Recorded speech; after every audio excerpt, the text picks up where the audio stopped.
Imagina que eres una joven llena de sueños, con planes, metas y toda una vida por delante.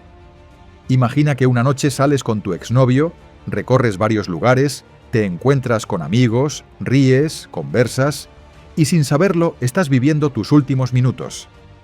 Esa misma noche desapareces sin dejar rastro y tu última ubicación conocida es la casa de él. Lo que para cualquiera sería una salida más, para ti se convierte en la antesala de uno de los casos más mediáticos, indignantes y estremecedores de toda España. Un caso lleno de contradicciones, mentiras, silencios y un misterio que, con los años, solo se volvió más oscuro. Bienvenidos. Yo soy Pedro y estás escuchando La Voz del Crimen. Y antes de comenzar, quiero que me cuenten en los comentarios desde dónde nos están viendo. Que dejen su me gusta y que se suscriban para no perderse ninguna de estas historias criminales reales que marcan a un país entero. Y ahora sí, vamos a retroceder hasta el origen. Marta del Castillo Casanueva nació el 19 de julio de 1991 en Sevilla, una ciudad marcada por su ambiente cercano y el fuerte sentido de comunidad que caracteriza a sus barrios. Era la primogénita de Antonio del Castillo y Eva Casanueva, y creció junto a sus dos hermanas menores, Lorena y Mónica, dentro de un entorno familiar estable y afectuoso en la zona de Tartesos. Quienes la conocieron coinciden en que Marta poseía una personalidad luminosa, agradable, sensible y profundamente apegada a los suyos. Para sus amigos, Marta tenía un carácter que combinaba dulzura y firmeza. Siempre estaba dispuesta a apoyar a quien lo necesitara y sabía escuchar sin reservas. Conservaba esa mezcla de ingenuidad y empuje tan propia de la adolescencia, una etapa en la que soñaba con distintas posibilidades de futuro mientras disfrutaba de la música, de las tardes con su círculo más cercano y de la rutina cotidiana. En casa era responsable, cumplida con los horarios, y jamás daba motivos de preocupación. Para su familia, cada salida era simplemente parte de la normalidad. Su vida avanzaba entre estudios, convivencia familiar y momentos con sus amistades. Nada hacía prever que su nombre se convertiría, con el tiempo, en el eje de una de las investigaciones criminales más conocidas y dolorosas de España. Con solo 17 años, Marta tenía proyectos, planes y una vida entera por delante. Sin embargo, su historia quedó interrumpida abruptamente una tarde de enero de 2009. Un punto de quiebre que cambiaría para siempre la vida de su familia y marcaría a todo un país. El 24 de enero de 2009 transcurrió inicialmente como un sábado cualquiera en la casa de los del Castillo. El ambiente era tranquilo y no había nada que hiciera pensar que ese día terminaría marcado por la incertidumbre. Cerca de las 5 de la tarde, Antonio, su padre, llegó del supermercado con varias bolsas en las manos. Al abrir la puerta, vio a Marta lista para salir, arreglada y con la naturalidad con la que solía comunicar sus planes. Le comentó que se dirigiría a un barrio frecuentado por jóvenes. En ese momento, Antonio notó algo que le generó una ligera inquietud. Cerca de la vivienda se encontraba Miguel Carcaño, el exnovio de Marta. Él nunca había tenido una buena impresión de ese joven. La relación entre ambos no le gustaba, y además, no confiaba en que su hija se desplazara en moto con él. Aún así, la conversación entre padre e hija fue breve y cariñosa. No había señales evidentes de preocupación y nada le indicó que algo pudiera salir mal. Poco después, Marta salió de casa, sin saber que sería la última ocasión en la que su padre vería su rostro. Al caer la noche, lo que antes parecía rutina comenzó a volverse inquietante. Marta tenía por costumbre avisar y contestar el teléfono, pero esa noche no respondió ni una sola llamada. Entre las 23:30 y la medianoche, la preocupación empezó a transformarse en alarma. Su madre llevaba horas intentando comunicarse con ella. Primero el teléfono celular sonaba sin que nadie atendiera, y más tarde dejó de presentar señal, como si se hubiese apagado o quedado sin cobertura. Esa desconexión abrupta fue la primera señal de que algo no encajaba. Intentando comprender qué podía estar ocurriendo, los padres comenzaron a llamar a los amigos de Marta en busca de cualquier dato que ayudara a ubicarla. Las respuestas que recibieron, lejos de aclarar la situación, abrieron la puerta a una noche llena de dudas, versiones incompletas y detalles que jamás encajarían por completo. La primera pista concreta llegó a través de Ángel, un amigo cercano de Marta. Él le comentó a la madre de la joven que la había visto esa noche alrededor de las 8, conversando con Miguel en el puente de Triana. Era un dato importante, pero insuficiente para entender qué estaba ocurriendo. La familia continuó contactando a otros conocidos. Uno de ellos fue Samuel Benítez, quien afirmó no saber dónde estaba Marta, pero les proporcionó el número de teléfono de Miguel para que pudieran localizarlo directamente. Cuando finalmente lograron hablar con él, Miguel aseguró que había dejado a Marta frente a su casa a las 21:30. Aquella afirmación, que más adelante quedaría en evidencia por sus contradicciones, ya entonces no les dio tranquilidad. La respuesta confirmaba que algo no estaba bien. Las horas siguieron avanzando sin que hubiera ningún rastro de la joven. Y fue en la madrugada del 25 de enero, cerca de las 2 de la mañana, cuando el padre de Marta decidió dar un paso decisivo: presentar la denuncia por desaparición ante la policía. Antes de dirigirse a la comisaría, pasó por la vivienda de Miguel con la esperanza de encontrar algún indicio que ayudara a entender la situación. Sin embargo, encontró el lugar completamente cerrado, con las persianas bajadas y un silencio absoluto que resultaba inquietante. A pesar de no haber logrado nada allí, Antonio continuó su camino hasta la comisaría, acompañado por Samuel Benítez, quien se mantuvo presente desde esos primeros momentos del caso. La denuncia marcó el inicio formal de la búsqueda. Desde entonces, familiares, amigos y vecinos comenzaron a recorrer calles, realizar llamadas, revisar lugares conocidos y preguntar a cualquiera que pudiera aportar información. En las horas posteriores, un grupo de adolescentes, entre ellos los amigos más cercanos de Marta, salió a buscarla acompañados por la madre de su mejor amiga. No esperaron protocolos ni indicaciones. Simplemente comenzaron a desplazarse por la ciudad, explorando sitios que solían frecuentar y preguntando a quienes pudieran haberla visto.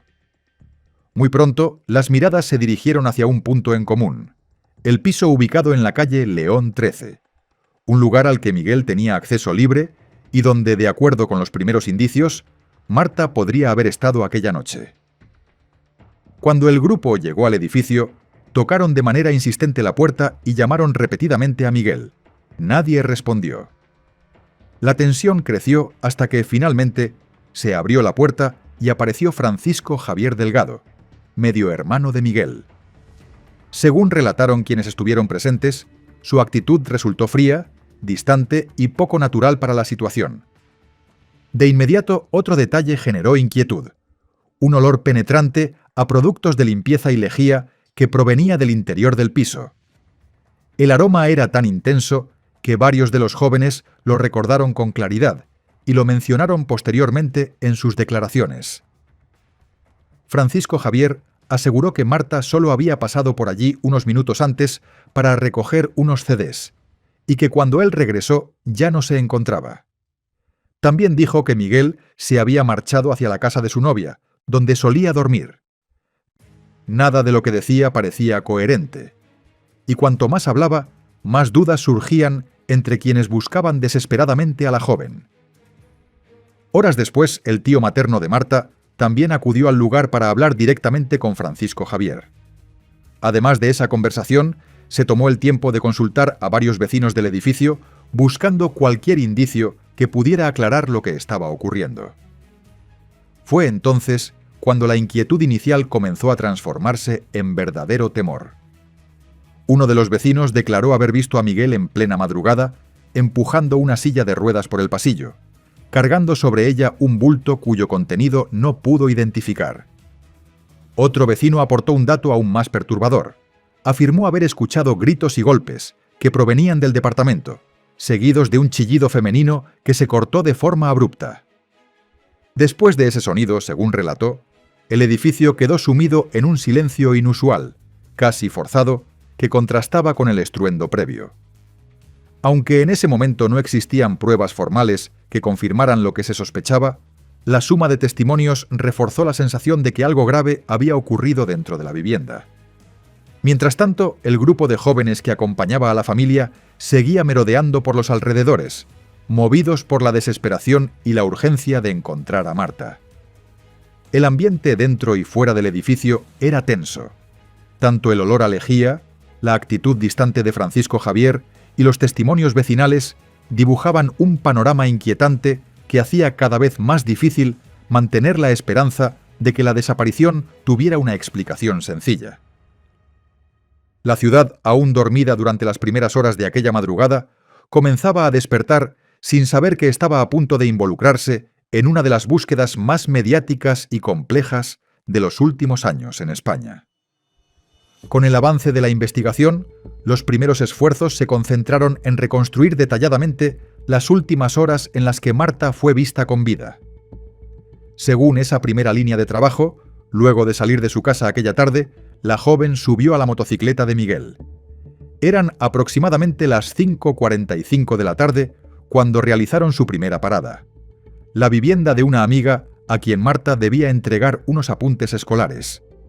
La visita fue breve, apenas unos minutos, y quienes la vieron entonces afirmaron que se comportaba con total normalidad. Tras entregar el material, volvió a subir a la moto junto a Miguel. El siguiente destino fue un botellón improvisado en un parque cercano, donde se reunieron con varios jóvenes, entre ellos un menor de 15 años llamado Francisco Javier García, conocido como El Cuco, nombre con el que lo identificaremos a lo largo del vídeo para evitar confusiones con el medio hermano de Miguel. Durante más de una hora, el grupo convivió sin que nada llamara la atención. Conversaron, bebieron algo y escucharon música. Marta no mostró preocupación ni señales de tensión. Hacia las 8 de la noche, Marta y Miguel abandonaron aquel encuentro acompañados por el Cuco y otros jóvenes, dirigiéndose al puente de Triana. Allí coincidieron con Ángel, el mismo amigo que más tarde informaría a la familia. Él declaró que conversaron durante unos 10 minutos y que la charla fue completamente normal, sin comportamientos extraños ni menciones a algún conflicto con Miguel. Tras ese breve intercambio, Marta y Miguel continuaron su camino solos. A partir de ese punto, la ruta se dirige hacia un escenario que luego se volvería fundamental para el caso: el piso de la calle León 13. No era un lugar habitual para Marta, y ese detalle inquietó a los investigadores desde el primer momento. Para entonces, Miguel ya no residía de manera permanente en esa vivienda. Su residencia principal era el domicilio de su nueva novia, una menor de 14 años, en otro municipio de Sevilla. Sin embargo, él mantenía el acceso libre al piso de León 13 y podía entrar en cualquier momento. Esa noche tomó la decisión de ir allí. De acuerdo con los datos recopilados, Marta ingresó al inmueble poco después de las 9 de la noche. Lo que ocurrió tras ese punto se convirtió en un vacío lleno de versiones contradictorias y silencios que nunca lograron aclararse. Lo que sí está verificado es un elemento decisivo. A las 21:12, el teléfono de Marta dejó de tener actividad. Su celular dejó de emitir señal, dejó de registrar llamadas perdidas y pasó a aparecer sin cobertura. Ese corte repentino marcó el inicio de una grieta en la línea del tiempo que jamás pudo reconstruirse por completo. En los días posteriores a la desaparición, Sevilla se volcó completamente en la búsqueda de Marta. La ciudad se llenó de carteles, vigilias y caminatas organizadas por vecinos, amigos y voluntarios que se sumaban a las labores de rastreo. Las autoridades desplegaron recursos de todo tipo: perros especializados, helicópteros, drones, dispositivos de rastreo y equipos preparados para recorrer zonas de difícil acceso. Paralelamente, grupos de ciudadanos recorrían descampados, parques, carreteras y áreas próximas al río, intentando cubrir cualquier espacio donde pudiera aparecer algún indicio. Mientras la presión social crecía y los medios de comunicación informaban cada avance, hubo un detalle que con el tiempo adquiriría un matiz inquietante. Entre las decenas de personas que se unían a la búsqueda se encontraban también Samuel Benítez y el Cuco, quienes más adelante serían vinculados de diferentes maneras al caso. Ambos participaron de manera activa, mezclándose entre los voluntarios, caminando junto a la familia y observando desde fuera cómo avanzaba el operativo. Todo el movimiento generado alrededor del caso transformó la ciudad en un laberinto lleno de hipótesis, esperanzas y temor. Pero pese al enorme despliegue humano y técnico, ninguna pista consiguió acercar realmente a Marta. Con el paso de los días y ante la falta de avances concretos, las sospechas comenzaron a centrarse en Miguel Carcaño. La presión pública aumentaba y la policía decidió intervenir su línea telefónica como parte de las medidas para acelerar la investigación. Esa decisión reveló una conversación clave entre Miguel y su hermano. En esa llamada, Francisco Javier le sugería mantenerse en silencio, asegurándole que la policía no sospechaba de él. Esta grabación bastó para que los agentes consideraran que Miguel debía ser detenido e interrogado formalmente. Una vez en manos de la policía, Miguel se quebró y admitió su implicación. Sin embargo, su confesión no aportó claridad. Más bien, abrió la puerta a un laberinto de relatos inconsistentes y contradictorios. Lo que inicialmente pareció ser una declaración reveladora se convirtió en la primera de muchas versiones que no lograron encajar entre sí. En su primer testimonio, Miguel afirmó que había tenido una discusión con Marta en una de las habitaciones del piso de León 13 y que, durante ese altercado, la golpeó en la cabeza con un cenicero. Dijo que la joven quedó inmóvil y que, creyendo que había muerto, contactó a Samuel y al Cuco para pedir ayuda. Según ese relato, los tres envolvieron el cuerpo, lo colocaron en la silla de ruedas que pertenecía a la madre fallecida de Miguel y lo trasladaron al vehículo de la madre del Cuco. Finalmente, según su versión, arrojaron el cuerpo de Marta al río Guadalquivir. Esta declaración movilizó un operativo de búsqueda sin precedentes en la zona del río. Equipos especializados peinaron el cauce durante días, utilizando embarcaciones y buzos entrenados para rastrear aguas profundas. Pero pese al esfuerzo, no se encontró ningún rastro. Tiempo después, Miguel cambió completamente su versión. Aseguró entonces que él y el Cuco habían agredido sexualmente a Marta, y que tras ese ataque el Cuco la estranguló utilizando un cable. Este relato, además de ser especialmente estremecedor, tampoco pudo sostenerse con pruebas. Aún así, impactó de manera significativa en la opinión pública. Durante la inspección realizada en el piso de León 13, la policía halló restos genéticos de Marta en una colcha, en la cama, en una silla y en la mesa del ordenador. También se encontró un cable con rastros de ADN de Miguel y de su hermano. Aunque estos elementos confirmaban la presencia de violencia en la vivienda, no permitían establecer con claridad qué había ocurrido ni cómo se desarrollaron los hechos. Bajo presión por las inconsistencias en sus declaraciones, Miguel volvió a la primera versión de los hechos, insistiendo de nuevo en que el golpe con el cenicero había causado la muerte de Marta. Sin embargo, en esta ocasión intentó deslindarse del destino final del cuerpo, señalando que habían sido Samuel y el Cuco quienes se habían encargado de deshacerse de él. A medida que avanzaba la investigación, el número de testimonios contradictorios de Miguel Carcaño aumentaba sin control. Cada declaración que daba modificaba detalles esenciales del caso, desplazando las líneas de búsqueda y dificultando el trabajo policial. Lo que parecía ser un intento por aclarar los hechos se convirtió en un entramado de relatos que nunca coincidían entre sí y que solo generaban más confusión. Mientras Miguel continuaba cambiando su relato, tanto Samuel como el Cuco comenzaron también a ofrecer nuevas versiones con el objetivo de distanciarse de lo que él había declarado. Inicialmente, ambos habían confirmado puntos esenciales de la primera confesión de Miguel, admitiendo que participaron después del supuesto golpe que él habría propinado a Marta. Sin embargo, ante el evidente caos generado por todas las modificaciones de Miguel, decidieron retractarse por completo. Alegaron que habían declarado bajo presión policial y que no tenían relación alguna con los hechos. Para respaldar su cambio de postura, cada uno comenzó a presentar coartadas. Samuel aseguró que durante la noche de la desaparición se encontraba con su novia y un grupo de amigos. Según su versión, cenaron en una hamburguesería hasta cerca de las 10 de la noche. Declaró que luego Estuvo solo por aproximadamente 1 hora y media mientras su novia se cambiaba de ropa, y añadió que ambos se reencontraron alrededor de las 11:30. Su novia y los demás jóvenes presentes confirmaron ese horario ante las autoridades. El cuco presentó una defensa similar. Afirmó haber estado en 2 botellones distintos aquella noche. Dijo que salió del primero alrededor de las 8 y que llegó al segundo a las 9. Sin embargo, nadie lo vio en ese segundo punto hasta después de las 10, lo que dejó un vacío de tiempo que llamó la atención de los investigadores. Algunos jóvenes que estuvieron allí declararon que les resultó extraño que el cuco apareciera con ropa diferente entre un lugar y otro. En su defensa se presentó además un boleto electromagnético de autobús que supuestamente acreditaba que él había tomado transporte público a determinada hora. No obstante, los expertos señalaron que ese boleto no demostraba nada concluyente, ya que podía haber sido utilizado por cualquier persona en ese momento.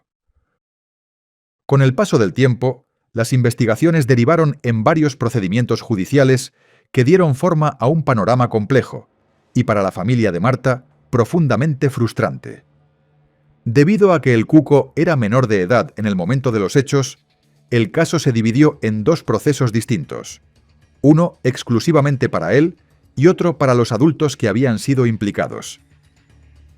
En marzo de 2011, el tribunal encargado del caso del cuco determinó que no existían pruebas suficientes para condenarlo por asesinato ni por agresión sexual. Finalmente fue sentenciado únicamente por encubrimiento, con una pena de 3 años en un centro de menores. Tras cumplir 2 años, fue puesto en libertad en marzo de 2013. Durante ese periodo, Samuel Benítez y Francisco Javier Delgado recuperaron la libertad antes del juicio y enfrentaron el proceso en libertad. Junto a ellos también fue juzgada una mujer, María García, pareja de Francisco Javier. Al final, los 3 resultaron absueltos, lo que generó un fuerte malestar social y un sentimiento de indignación todavía mayor en la familia de Marta, que siempre sostuvo que todos ellos poseían información que nunca revelaron. Mientras tanto, Miguel Carcaño fue el único condenado por la muerte de Marta. Aunque inicialmente la petición fiscal alcanzaba los 52 años de prisión, la sentencia definitiva quedó fijada en 20 años, posteriormente ampliada a 21 años y 8 meses. Sin embargo, la ausencia del cuerpo mantuvo la percepción de que la justicia había quedado incompleta. Para la familia, ningún fallo judicial podía considerarse pleno mientras no se revelara el paradero de su hija. En medio de las resoluciones judiciales, surgieron comentarios en la opinión pública acerca de la posible influencia política en una de las absoluciones. Se especuló que la madre de María García, quien ocupaba un cargo dentro del Partido Socialista en Sevilla, pudo haber favorecido a su hija de alguna manera. Aunque nunca se comprobó nada de eso, la idea se convirtió en un punto recurrente entre quienes seguían el caso con atención. Después de que casi todos los implicados quedaran en libertad y con Miguel Carcaño como único condenado, la investigación volvió a dar un giro inesperado. Miguel presentó una nueva versión de los hechos, señalando directamente a su hermano, Francisco Javier, como el verdadero responsable de la muerte de Marta. En este nuevo relato aseguraba que aquella noche no discutió con Marta, sino con su hermano. Según su declaración, la joven habría intervenido para separarlos, momento en el cual Francisco Javier habría tomado una pistola guardada en la vivienda y la habría golpeado varias veces con la culata, causándole la muerte. Miguel añadió que su hermano se habría encargado de mover el cuerpo para ocultarlo en otro lugar, insinuando incluso que podría haber cambiado el cadáver de ubicación en más de una ocasión. Esta versión, sin embargo, fue considerada por el juez como inconsistente y poco creíble, especialmente porque no encajaba con ninguno de los testimonios anteriores del propio Miguel, ni con los elementos físicos ya analizados.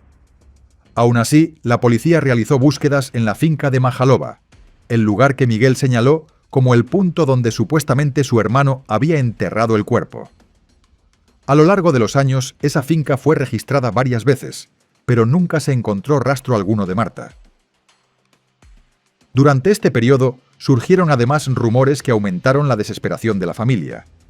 entre ellos la posibilidad de que el cuerpo hubiese sido incinerado clandestinamente, dado que el padre de la novia de Miguel trabajaba en una funeraria. También se sumaron declaraciones de la propia novia de Miguel, quien llegó a decir que él había enterrado a Marta cerca de su domicilio. Estas afirmaciones motivaron nuevas búsquedas que, al igual que las anteriores, terminaron sin resultados.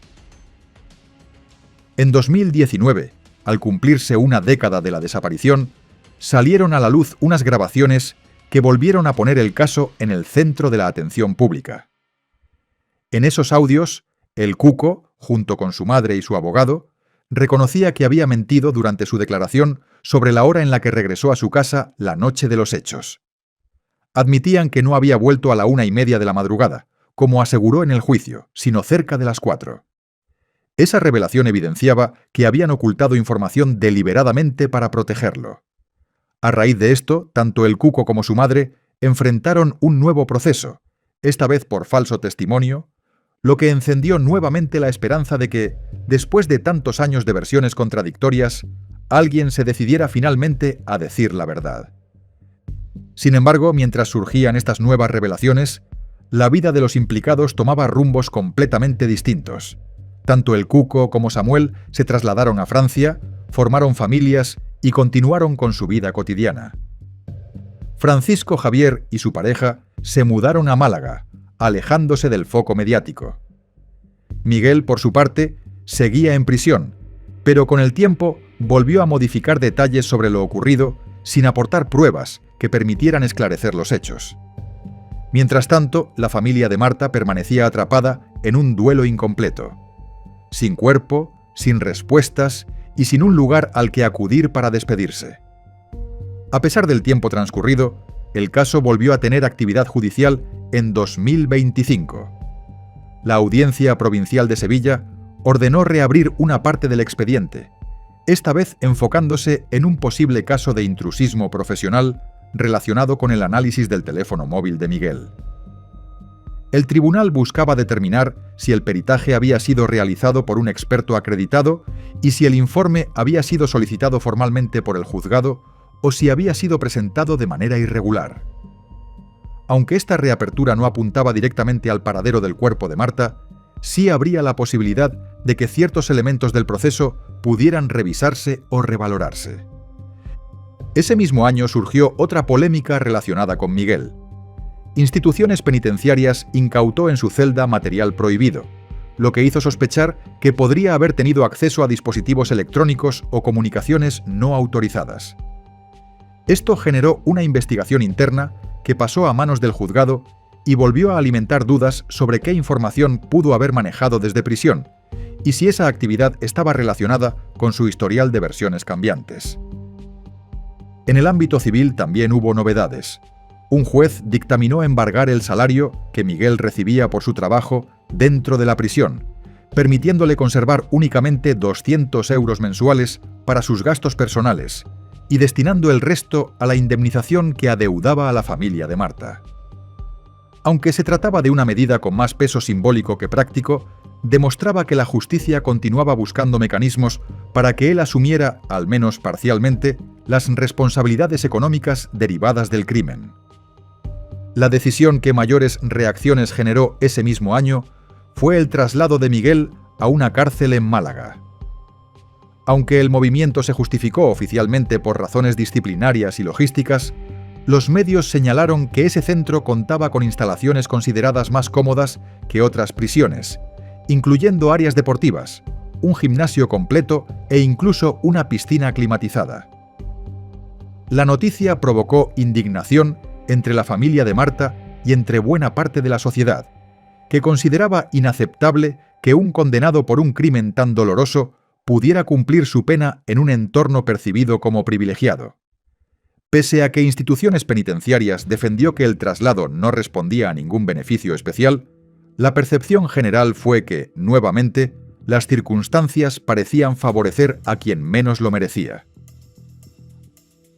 Han pasado muchos años desde aquella noche de enero, y el caso sigue marcado por la misma sombra que lo persiguió desde el principio.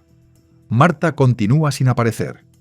Cada día que pasa profundiza una herida que nunca ha podido cerrarse. Mientras los implicados retomaron sus vidas, se mudaron, formaron familias o incluso lograron mantenerse al margen del foco público, Marta no tuvo esa oportunidad. Su historia quedó detenida a los 17 años, congelada en un instante que jamás debió existir. Es una realidad dura, incómoda y sobre todo profundamente injusta. Porque mientras algunos de los involucrados han tenido la posibilidad de rehacer caminos, viajar, reconstruirse y continuar, Marta no puede hacerlo. Y su familia tampoco. Ellos siguen viviendo en un duelo suspendido, atrapados entre versiones contradictorias, silencios y decisiones judiciales que nunca respondieron a la pregunta esencial. Ese contraste, la vida que sigue para unos y la vida que se extinguió para ella, es el reflejo más doloroso de este caso. Gracias por acompañarme en este relato. Soy Pedro y estuviste escuchando una historia en La Voz del Crimen. Y te invito a suscribirte, dejar tu me gusta y contarme en los comentarios desde dónde nos estás viendo. Si te interesa seguir explorando más historias criminales reales, tu apoyo nos ayuda a continuar investigando y compartiendo estos casos que jamás deben olvidarse. La verdad puede tardar, pero nunca deja de exigir ser encontrada. Hasta la próxima.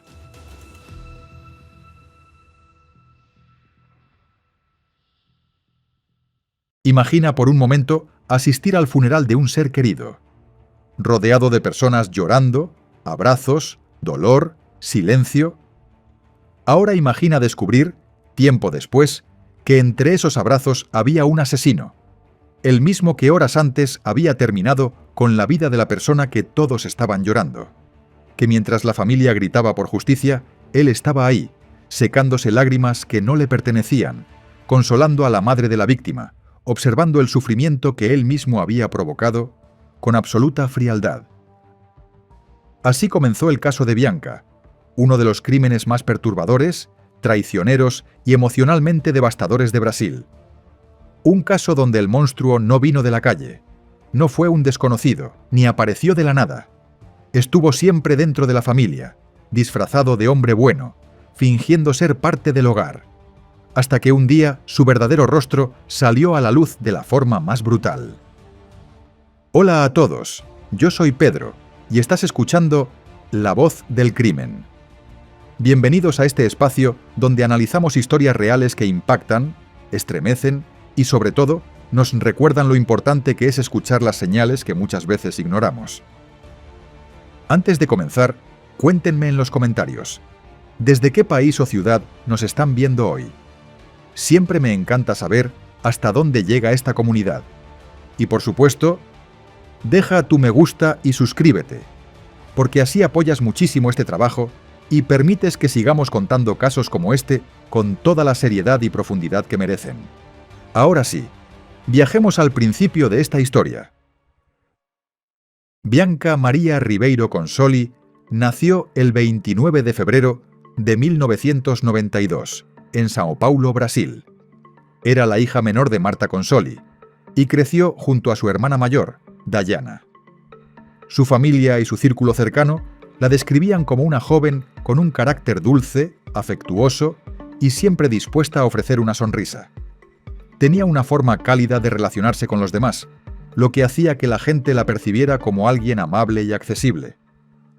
Aunque su gran vocación era el diseño de interiores, no pudo iniciar esa carrera de inmediato por razones económicas.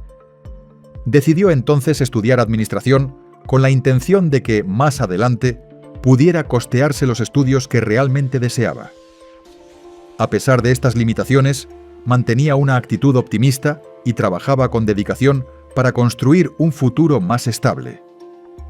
Su rutina era bastante activa. Vivía con su madre y su padrastro, con quienes tenía una relación cercana y armoniosa. Su vida sentimental también había sido importante para ella. Tuvo una relación de 5 años con André, un joven de su misma edad, a quien conocía desde que eran niños. Aunque terminaron su noviazgo, conservaron una amistad muy estrecha. En el 2011, Bianca comenzó una nueva relación con un chico llamado Bruno, con quien también compartía momentos significativos. Los fines de semana los pasaba con frecuencia en casa de su hermana Dayana, disfrutando de la convivencia familiar y sobre todo de sus sobrinos, a quienes adoraba profundamente. Era un vínculo especial. A los niños les encantaba estar con ella y ella siempre encontraba tiempo para acompañarlos. Sin embargo, no todo en ese entorno familiar le resultaba cómodo. Bianca sentía una preocupación difícil de expresar respecto a su cuñado, Sandro Dota. Aunque trataba de ser respetuosa y cordial, prefería mantener cierta distancia porque algunos de sus comportamientos le hacían sentir incomodidad. Con todos estos antecedentes, llegamos al 13 de septiembre de 2011. Ese día, que comenzó como cualquier otro dentro de su vida activa, terminó convirtiéndose en una tragedia que marcó para siempre a su familia. Bianca tenía su jornada planificada como de costumbre. Por la mañana cumplía su turno de medio tiempo, luego se dirigía al gimnasio y más tarde asistía a la academia y a la universidad. Era alguien que mantenía comunicación constante con su entorno. Enviaba mensajes, revisaba redes sociales y se mantenía en contacto con su familia y amigas. De hecho, esa misma mañana escribió la palabra Dios en su perfil de Facebook y conversó con varias personas. De pronto, todo se detuvo. Las llamadas dejaron de tener respuesta y sus mensajes quedaron sin leer, algo completamente fuera de lo normal para ella. Su madre, al ver que pasaban las horas sin noticias, comenzó a llamarla repetidamente. Como no obtuvo respuesta, pensó que tal vez Bianca estaba sin señal o sin crédito, algo que podía suceder mientras se desplazaba entre sus actividades. Aún así, la preocupación creció cuando llegó a la casa y encontró algo que la dejó inquieta. Las ventanas estaban abiertas, algo que la familia jamás hacía por seguridad. Nerviosa y sin poder encontrar sus llaves, buscó ayuda inmediata en la casa de su hermana, quien vivía justo al lado.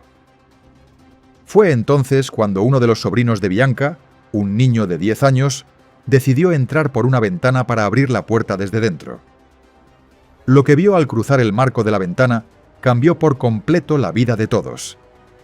Bianca estaba tirada en el suelo de la sala, sin señales de vida.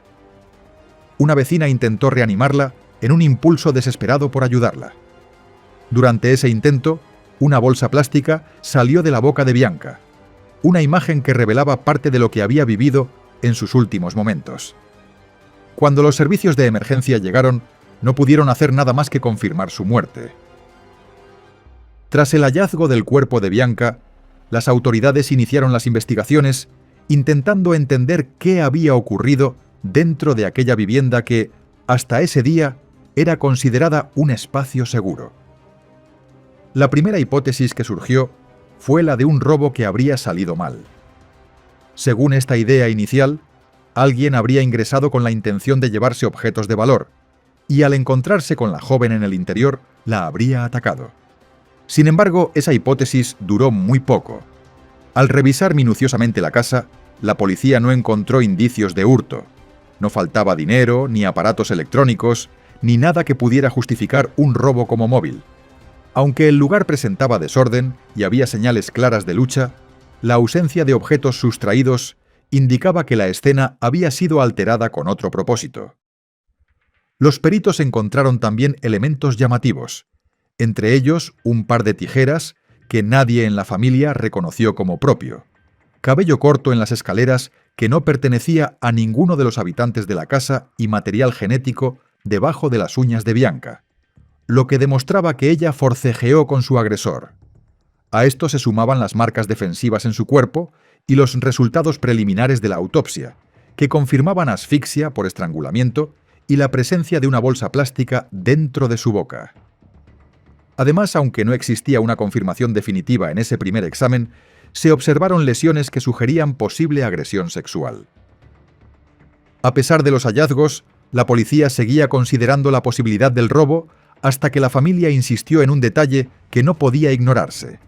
La puerta estaba cerrada con llave desde dentro. Conociendo a Bianca, sabían que ella jamás habría dejado la puerta así estando sola. Ese hábito de seguridad era una regla en el hogar, por lo que resultaba lógico pensar que la persona que entró no era un desconocido, sino alguien con acceso y sobre todo con confianza dentro del círculo familiar. La presión de los familiares llevó a los investigadores a replantear la línea de investigación. Como parte del proceso, se solicitó la toma de muestras de ADN a los hombres más cercanos a Bianca: su padrastro, su exnovio André, su entonces novio Bruno y un tío.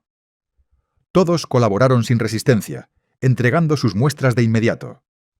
Solo una persona se negó inicialmente a hacerlo, argumentando que solo cumpliría si existía una orden judicial. Esa reacción levantó sospechas automáticas, tanto en la familia como en los investigadores. Mientras el caso avanzaba y se esperaban los resultados, llegó el momento del funeral de Bianca. Allí se presentó un hecho perturbador que, tiempo después, cobraría un significado devastador. Entre los asistentes se encontraba el responsable del crimen. Esta persona, cercana a la familia, se mostró afectada, lloró delante de todos e incluso abrazó a quienes sufrían la pérdida.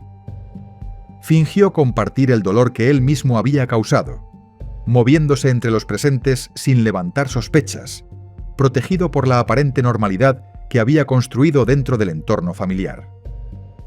Días después surgió la pieza clave que encajaba con todas las dudas. La abuela de la joven recordó que meses antes le había dado a Sandro, el cuñado de Bianca, una copia de la llave de la casa para que pudiera usar la lavadora familiar. Ese dato explicaba cómo el agresor pudo ingresar sin forzar ninguna entrada. Dayana, su esposa, intentando demostrar su inocencia, entregó voluntariamente a la policía la ropa que él utilizó el día del crimen. Los análisis fueron contundentes. Se encontró sangre de Bianca en esas prendas, y además Sandro tenía arañazos y lesiones que coincidían con la lucha desesperada de la joven. Con esta evidencia, la policía procedió a detenerlo. Aún así, Sandro negó cualquier participación. Una vez que Sandro se convirtió en el principal sospechoso, resulta necesario comprender quién era realmente y cómo había entrado en la vida de la familia Consoli. Para todos ellos, él había llegado como la nueva pareja de Dayana, la hermana mayor de Bianca, y durante un tiempo se mantuvo dentro del núcleo familiar como si fuera un hombre responsable y dedicado a sus hijastros. Sin embargo, con el paso de los años, pequeños detalles que parecían insignificantes adquirieron un significado mucho más inquietante. Sandro conoció a Dayana en 2009, justo cuando ella todavía tenía una relación con Wilson, padre de sus 2 hijos. En ese periodo, Wilson ingresó en un centro de rehabilitación para enfrentar una adicción a las drogas. Sandro trabajaba en ese lugar como vigilante, y fue así como inició el contacto entre ambos. La relación entre Dayana y Sandro nunca fue estable desde el inicio. Ella intentó en varias ocasiones retomar su vida con Wilson, buscando lo mejor para sus hijos, pero Sandro insistió en mantenerse presente, hasta que finalmente ella decidió terminar de forma definitiva con el padre de sus hijos y comenzar una vida con Sandro. Poco tiempo después, un hecho trágico sacudió a la familia. Wilson se quitó la vida. Este suceso afectó profundamente a todos, y el vínculo de Dayana con Sandro se volvió aún más firme, en medio del dolor y la confusión que vivían en ese momento. Con el paso del tiempo, Sandro consiguió un trabajo como mensajero en motocicleta. Dayana, por su parte, continuaba trabajando como peluquera. Desde fuera podían parecer una familia común, intentando salir adelante, pero quienes los rodeaban percibían algo incómodo en la conducta de Sandro. No era solo Bianca quien sentía esa inquietud. Otros miembros de la familia también notaban comportamientos extraños que no podían explicar con claridad. En el caso de Bianca, su malestar quedó registrado en varias conversaciones con personas cercanas. Ella le comentó a su novio Bruno, y también a otros conocidos, que Sandro le hacía comentarios inapropiados con doble sentido. Aunque trataba de conservar la armonía familiar sin provocar tensiones, prefería evitar quedarse a solas con él y limitar la interacción tanto como le era posible. Aún así, por respeto a su hermana y por el cariño que tenía hacia sus sobrinos, Bianca mantenía una actitud amable en los encuentros familiares. Su convivencia con Sandro se reducía a fines de semana o reuniones ocasionales, lo cual hacía más fácil mantener distancia sin generar conflictos evidentes. La imagen que Sandro proyectaba hacia la familia era la de un hombre que intentaba integrarse en un nuevo hogar. Sin embargo, detrás de esa fachada se escondía alguien completamente distinto. Un individuo capaz de manipular, ocultar su verdadero comportamiento y actuar con una frialdad absoluta. Esa falsa normalidad le permitió moverse con libertad dentro del entorno familiar, ganar acceso a su intimidad y, de manera silenciosa, construir una posición desde la cual nadie imaginó que sería capaz de causar un daño tan profundo. Todo ese malestar que Bianca sintió desde el inicio, esas señales que parecían pequeñas incomodidades, tomaron un nuevo sentido con el paso del tiempo. Lo que antes parecían gestos insignificantes se reveló como el reflejo de una personalidad peligrosa y depredadora, que solo se reconoció con claridad después de la tragedia. Aunque la detención de Sandro ocurrió en 2011, el proceso judicial avanzó con una lentitud que amplificó el sufrimiento de la familia Consoli. Pasaron 2 años antes de que las primeras audiencias fueran programadas, lo que generó frustración e incertidumbre, especialmente en una familia que ya convivía con un dolor inmenso. Para ese momento, la defensa de Sandro buscaba mejorar su situación ante la justicia. Uno de sus primeros intentos fue solicitar que él pudiera esperar el juicio en prisión domiciliaria, argumentando que no existía riesgo de fuga y que no representaba un peligro para la sociedad. Sin embargo, el juez rechazó la petición, considerando que debía permanecer en prisión hasta que concluyera todo el proceso. Esta decisión representó un alivio para la familia de Bianca, que temía la posibilidad de que Sandro recuperara cierta libertad mientras el caso seguía en curso. El juicio estaba previsto para julio de 2013, pero cuando parecía que por fin la familia obtendría respuestas, surgió un nuevo obstáculo. Sandro declaró que ya no confiaba en sus abogados y pidió otra defensa, una maniobra que atrasó nuevamente el inicio del juicio. Este cambio forzado extendió la espera y aumentó la angustia de quienes buscaban justicia desde el primer día. En medio de estos retrasos, Sandro tomó una medida inesperada. Decidió escribir una carta en la que hacía una confesión parcial. En ese escrito aceptó haber matado a Bianca, pero intentó justificar el crimen afirmando que se trató de una discusión que se salió de control. Según su versión, Bianca habría tratado mal al hijo mayor de Dayana y lo habría insultado llamándolo vagabundo y drogadicto, lo que supuestamente habría detonado su reacción violenta. En la carta también negaba haber cometido cualquier tipo de agresión sexual, insistiendo en que lo ocurrido no había sido premeditado, sino un impulso. Sin embargo, esta versión se contradecía con casi todas las pruebas del caso. Para la familia de Bianca, esas afirmaciones eran completamente falsas. Ellos aseguraron que ella jamás maltrató a sus sobrinos. Al contrario, siempre les demostró cariño y dedicación, y los niños también la querían profundamente. Además, los pequeños podían comunicarse sin dificultad y nunca mencionaron haber recibido un trato ofensivo de parte de ella. A estas contradicciones se sumaron testimonios clave. Vecinas declararon que Sandro ya había hecho comentarios inapropiados de índole sexual hacia ellas, y el propio novio de Bianca, Bruno, confirmó que ella se sentía hostigada por Sandro desde hacía tiempo. Todo esto reforzaba la idea de que su conducta hacia Bianca no tenía relación con una supuesta discusión familiar, sino con un comportamiento predatorio que él había demostrado en varias ocasiones. Fue entonces cuando llegó una de las pruebas más determinantes: los resultados del segundo examen forense.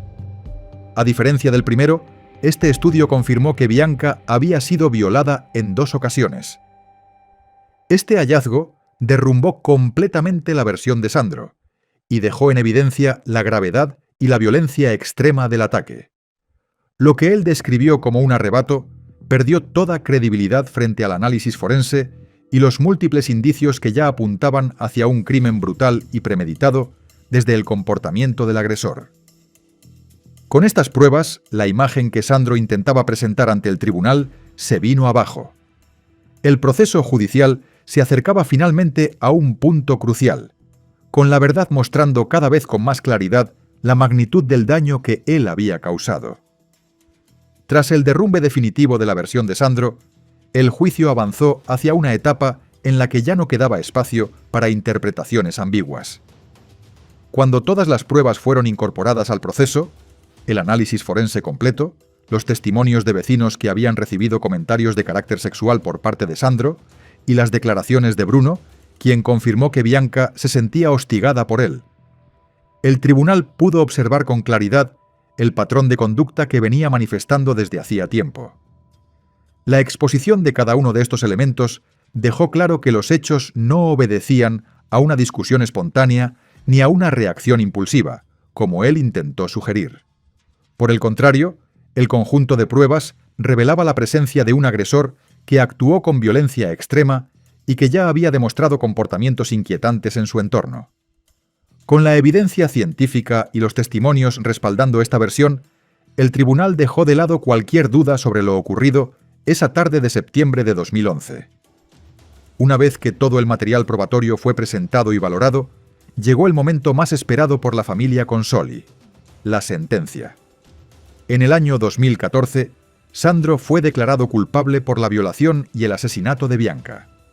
El tribunal determinó una pena de 31 años de prisión, una resolución que representó para la familia un paso fundamental hacia la justicia, aunque ningún veredicto pudiera compensar la pérdida que habían sufrido. Sin embargo, la historia judicial no concluyó con esa condena. Con el paso de los años, nuevos testimonios salieron a la luz y abrieron otro capítulo del caso, tan doloroso como inesperado para la familia.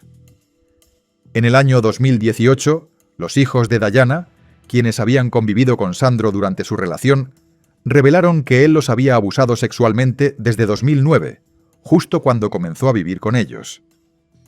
Ya con edad suficiente para comprender lo que habían vivido, los jóvenes explicaron con claridad situaciones que llevaban tiempo guardando en silencio.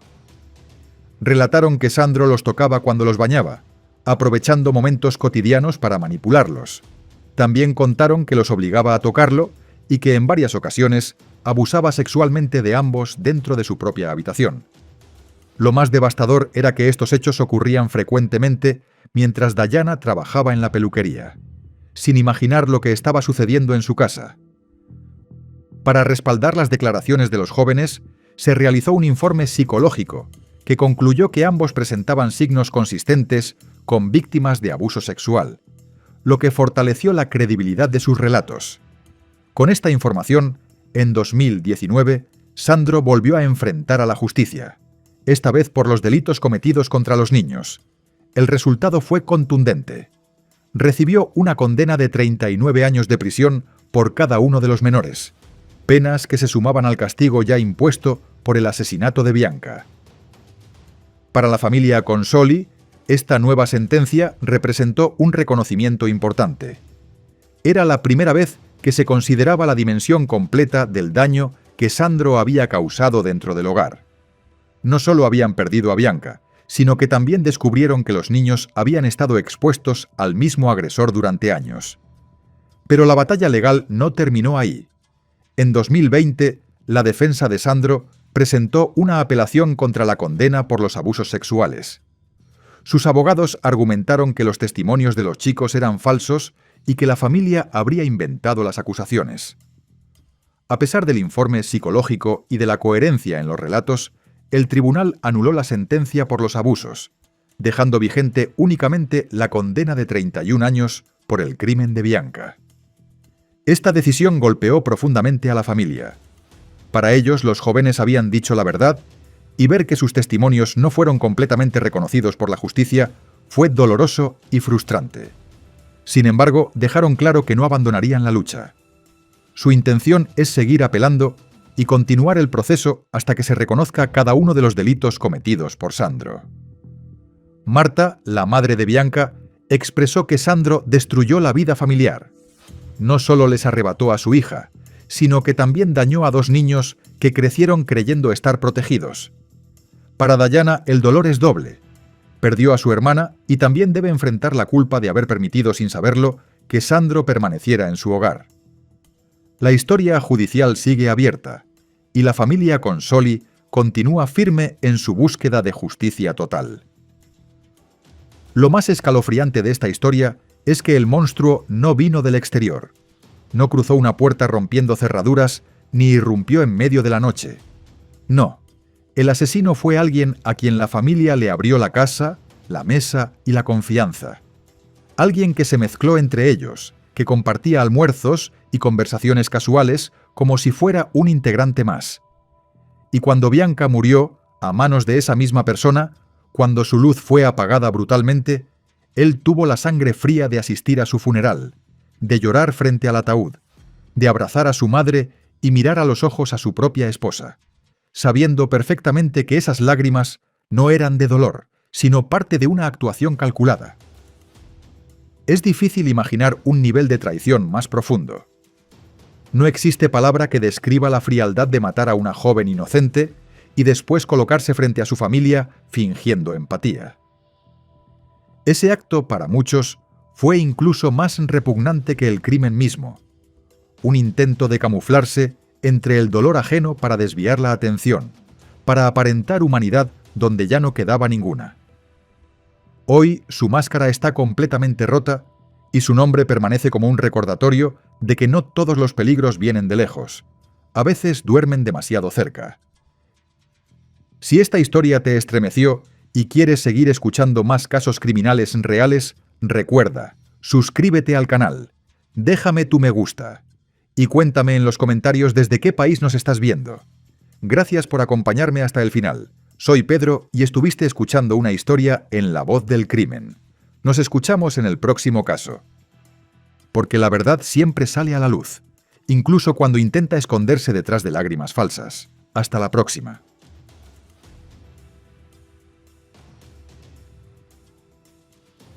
Imagina a una adolescente de 15 que vive entre tareas, entrenamientos y sueños típicos de su edad. Pero en secreto mantiene comunicación con un hombre 20 años mayor, alguien que jamás debió acercarse a ella. Un adulto que terminó convirtiéndose en la figura que marcaría el rumbo de su historia. Ahora imagina que las últimas imágenes de esta joven quedaron registradas por una cámara, subiendo a un vehículo, hablando por teléfono, cargando sus mochilas, sin saber que ese instante sería el último rastro que el mundo tendría de ella. Hola a todos, yo soy Pedro, y estás por escuchar una historia criminal aquí, en La Voz del Crimen. Antes de comenzar, cuéntenme desde dónde nos están viendo. No olviden dejar su me gusta y suscribirse para seguir conociendo más historias reales que nunca deberían repetirse. Y ahora sí, comencemos. Diana Laura Gómez Pillonount nació el 24 de septiembre de 2002 en la ciudad de Tijuana, México. Desde pequeña fue reconocida por su carácter tranquilo, responsable y respetuoso, además de una sonrisa constante que muchos recordaban por la calidez que transmitía. Su vida se desenvolvía dentro de un entorno familiar sencillo, marcado por el esfuerzo diario y una convivencia estable. Su familia estaba integrada por su madre, su hermana mayor y su padrastro, quien asumió un rol presente en el hogar después de la separación de los padres de Diana. Aunque su hermana mayor ya no vivía con ellas debido a su matrimonio, ambas mantenían una comunicación estrecha. Dentro de la casa, la relación más cercana de Diana era con su madre, a quien describían como una figura dedicada y protectora. En el ámbito escolar, Diana destacaba por su constancia académica. Sus maestras la consideraban una estudiante aplicada, participativa y colaboradora. Era común que ayudara a otros compañeros y que mantuviera un desempeño sólido en todas sus materias. Su asistencia era puntual y rara vez faltaba a clases sin una razón justificada, algo que reforzaba la imagen de una joven comprometida con sus estudios. Entre sus amigos de preparatoria era vista como una persona positiva, de trato amable y con facilidad para integrarse en actividades grupales. Solía compartir bromas, conversación y momentos cotidianos con ellos, manteniendo siempre una actitud constructiva. Quienes convivían con ella coincidían en que su presencia generaba un ambiente agradable y que era raro verla sin una expresión alegre. Además de la escuela, Diana dedicaba tiempo a la natación, disciplina que practicaba con frecuencia y que disfrutaba profundamente. Sus instructores y compañeros la reconocían por su puntualidad, su compromiso con los entrenamientos y su constancia para mejorar. La actividad formaba parte importante de su rutina semanal. A los 15 años, su vida diaria reflejaba una adolescencia estructurada, convivencia familiar, rendimiento escolar, amistades estables y disciplina deportiva. Nada dentro de su comportamiento sugería situaciones de riesgo o circunstancias inusuales. Sin embargo, todo cambió el 8 de junio de 2018, fecha en la que salió de su casa como cualquier otro día y ya no regresó. A partir de ese momento, su nombre comenzó a aparecer en reportes, publicaciones y solicitudes de ayuda, convirtiéndose en el foco de una búsqueda que involucró a su comunidad y puso en evidencia deficiencias en los protocolos de atención ante la desaparición de menores en México. El día inició para ella como cualquier otro. Tenía previsto asistir por la mañana a su clase de natación y más tarde dirigirse a la preparatoria. Según los registros, salió de su hogar alrededor de las 10 de la mañana, como acostumbraba hacerlo cuando entrenaba. En la academia de natación se confirmó que su asistencia fue normal. Participó en la clase sin mostrar cambios en su conducta. Al finalizar, alrededor del mediodía, una cámara de seguridad registró a Diana abordando un vehículo. La grabación era de baja calidad, por lo que no fue posible identificar con claridad las placas ni el modelo. Algunos reportes señalaron que podría tratarse de un taxi, mientras que otros consideraron que tenía similitud con una calafia, un transporte común en Tijuana. Mientras subía al vehículo, realizó una llamada telefónica a Brian, un compañero de la preparatoria con el que mantenía una relación cercana.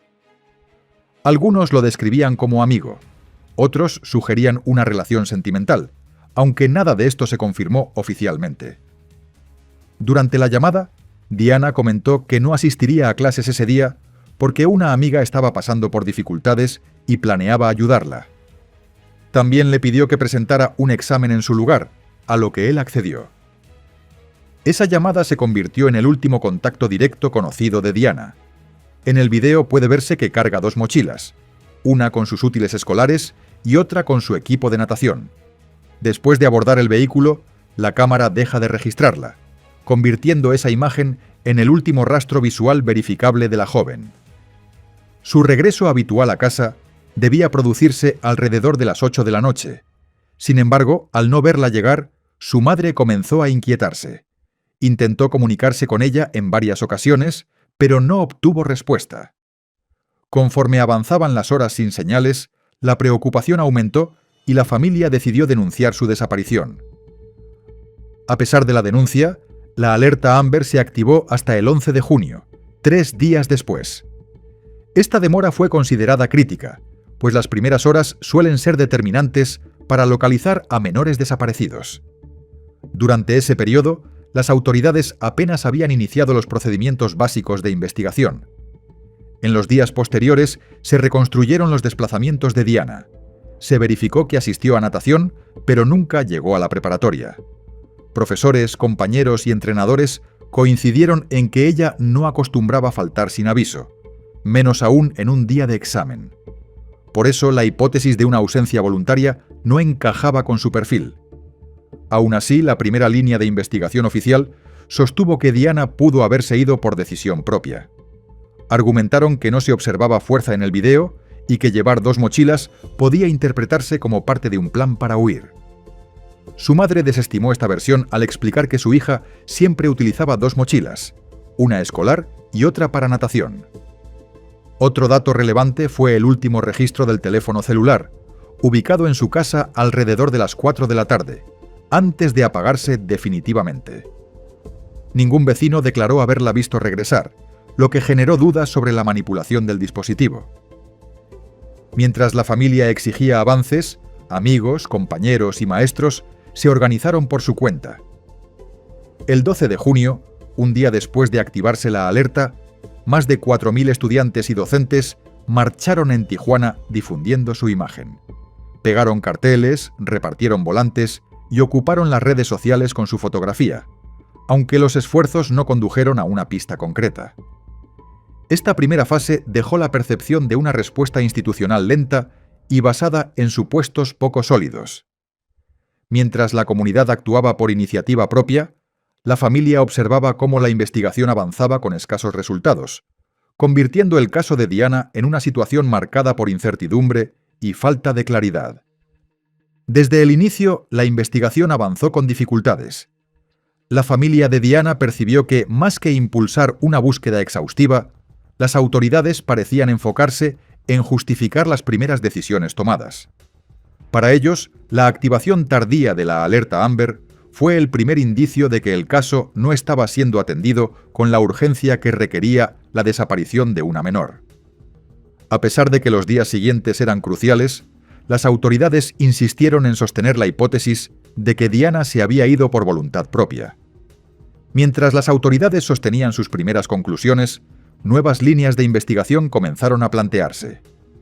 Entre ellas apareció la figura de un hombre de 35 años, identificado como Juan Manuel, taxista de profesión, con quien Diana mantenía comunicación desde enero de 2017. Según su propio testimonio, el contacto se inició a través de redes sociales y se prolongó durante un tiempo. El hombre reconoció haber intentado establecer una relación sentimental con ella, pero aseguró que Diana se distanció al enterarse de que él estaba casado. Indicó además que llevaba más de 15 días sin verla para cuando ocurrió la desaparición. La policía entrevistó a Juan Manuel, revisó sus mensajes y evaluó su coartada. Su esposa confirmó que él permaneció en casa el 8 de junio, y no se encontraron elementos que permitieran vincularlo de manera directa con los hechos. Aún así, el caso mostró la vulnerabilidad de Diana ante el contacto con adultos a través de plataformas digitales. Ante la falta de respuestas claras, la familia, amigos y compañeros de la joven comenzaron a organizarse para sostener la búsqueda por su cuenta. Distribuyeron volantes, realizaron marchas y difundieron la fotografía de Diana por toda la ciudad. Paralelamente, las autoridades exploraron diversas hipótesis, aunque ninguna lograba sostenerse de forma concluyente. Se habló de una posible venganza personal, de una ausencia temporal por decisión propia e incluso de la posibilidad de que la adolescente hubiera sido víctima de trata de personas, hipótesis que para muchos resultaba la más probable. A pesar de ello, la Procuraduría descartó la hipótesis de trata sin ofrecer argumentos sólidos. Indicó únicamente que, según sus indagatorias, no existían elementos suficientes para sostenerla. La explicación generó inconformidad entre quienes seguían el caso, ya que cada hipótesis parecía cerrarse sin profundizar y sin responder a las dudas que surgían con el avance del tiempo. Conforme pasaban las semanas, las sospechas empezaron a centrarse en personas cercanas a Diana. Algunas voces comenzaron a cuestionar el papel de su padrastro, quien, según su declaración, había llegado a la casa alrededor de las 6 de la tarde el día de la desaparición. No obstante, el último registro del teléfono celular indicaba actividad 2 horas antes, lo que despertó ciertas dudas. También llamó la atención que ni él ni la madre de Diana aparecieran públicamente ante los medios, siendo la hermana mayor y profesores quienes lideraban las exigencias de justicia. Pese a esas inquietudes, esta línea de investigación no tuvo un seguimiento profundo. No se realizaron interrogatorios detallados ni se desarrollaron análisis que permitieran determinar la relevancia de esa pista. Con el paso de los meses, la investigación perdió impulso y pareció entrar en un punto muerto, dejando a la familia con más preguntas que respuestas. 5 meses después, en noviembre de 2018, surgió una pista que generó expectativas. Varias personas aseguraron haber visto en Rosarito a una joven con características similares a las de Diana. Mencionaron que iba acompañada de una mujer de cabello canoso que se presentó como su abuela y que la joven aparentaba estar embarazada. Las autoridades acudieron al lugar, pero después de verificar la información, concluyeron que se trataba de otra persona. La esperanza que esa pista había generado se desvaneció rápidamente. A partir de ese momento, el caso comenzó a perder visibilidad pública. No hubo avances significativos y las hipótesis quedaron abiertas sin conclusiones. Para la familia, los amigos y la comunidad educativa, la falta de resultados reforzó la idea de que la investigación no se había desarrollado con el rigor necesario desde el principio. Para 2020, el caso de Diana había perdido visibilidad pública y continuaba sin avances significativos. Sin embargo, ese año surgió información que modificó el rumbo de la investigación. Nuevos testimonios permitieron retomar la figura de Juan Manuel, el taxista previamente entrevistado durante los primeros días del caso. Esta vez, los datos aportados por una fuente cercana indicaban que la relación entre él y Diana mantenía características más complejas de lo que inicialmente se había considerado. Se reveló que existían evidencias que demostraban que Diana y Juan Manuel sostenían un contacto frecuente y que esta comunicación incluía interacciones de carácter sexual. De acuerdo con esta nueva línea de investigación, una de las hipótesis señalaba que la joven pudo haberse preocupado ante la posibilidad de un embarazo y que esta situación la mantenía en comunicación constante con él. La esposa de Juan Manuel también proporcionó información relevante. Declaró que, durante la investigación inicial, mintió a las autoridades debido al temor que sentía hacia él. Explicó que, con el paso del tiempo, decidió colaborar porque ya no deseaba cargar con esa situación. Su declaración fue considerada clave para reactivar el caso y para posicionar nuevamente a Juan Manuel como principal sospechoso. Además del testimonio, se incorporaron análisis más recientes de telefonía que permitieron determinar que Juan Manuel y Diana estuvieron juntos el día de la desaparición. Estos elementos, combinados con las nuevas declaraciones, llevaron a la Fiscalía del Estado de Baja California a solicitar una orden de aprehensión en su contra por el delito de desaparición cometida por particulares agravada por razón de edad y género. En julio de 2020, Juan Manuel fue detenido y puesto a disposición de las autoridades judiciales, marcando un punto de inflexión en la investigación. Esta reactivación permitió incorporar detalles que anteriormente no habían sido considerados y abrió la puerta a nuevas evaluaciones sobre el papel que desempeñó en los eventos del 8 de junio de 2018. Tras la detención de Juan Manuel, comenzaron a esclarecerse más detalles sobre la relación que mantenía con Diana.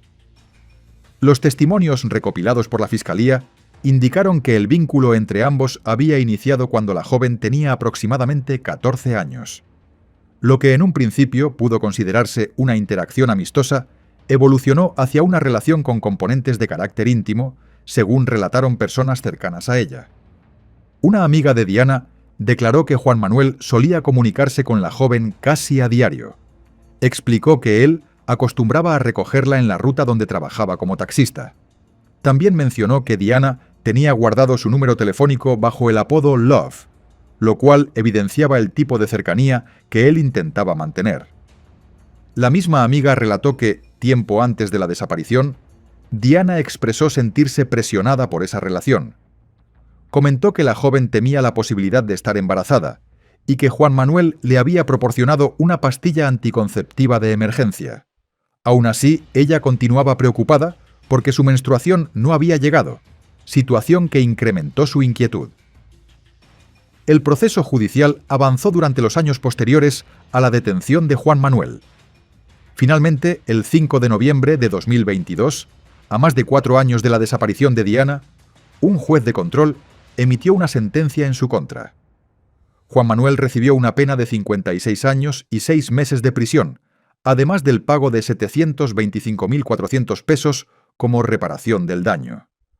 A pesar de la condena, el hombre no proporcionó información sobre lo sucedido con Diana, ni detalló lo que ocurrió aquel día.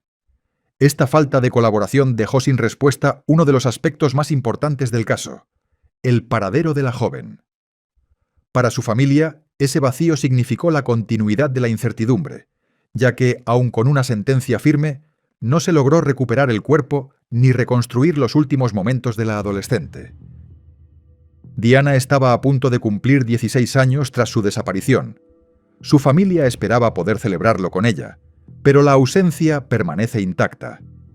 Su silla sigue vacía y, con el paso del tiempo, su nombre se sumó a la larga lista de jóvenes desaparecidas en México, casos marcados por procesos incompletos y por preguntas que se mantienen abiertas pese a los esfuerzos realizados. La situación actual del caso refleja una realidad dolorosa.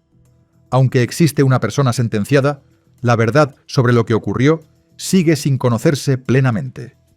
Sin la localización del cuerpo ni una versión clara de los hechos, el caso de Diana permanece como una historia incompleta dentro de los registros de desapariciones del país.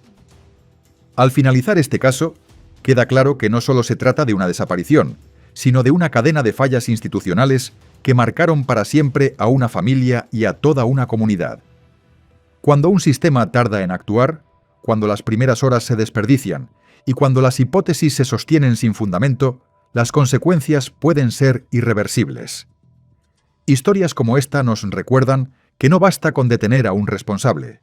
También es necesario revisar los procesos, cuestionarlos y exigir que nunca más una menor desaparezca sin que exista una respuesta inmediata, profesional y coordinada.